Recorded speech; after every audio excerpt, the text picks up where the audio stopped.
I call this word of encouragement poetic gratitude, and it's reflecting in Psalms 147, which is a descriptive praise to God, highlighting not only God's creation, but also the importance of fearing God.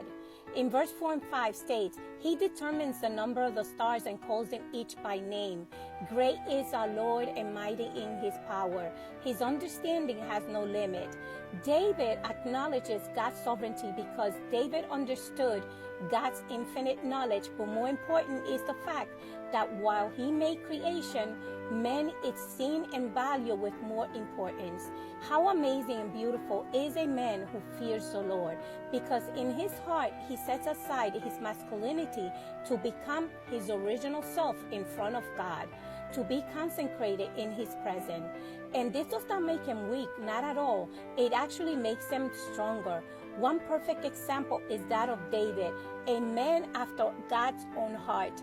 In Psalms 147 verse 8 states, His pleasure is not in the strength of the horse, nor His delight in the legs of men. The Lord delights in those who fear Him, who put their hope in His unfailing love. And this verse speaks both of men's masculinity through comparison to the strength of a horse and to a man's physicality. But most important is the inference of fearing the Lord and knowing that He cares for the just and the unjustly.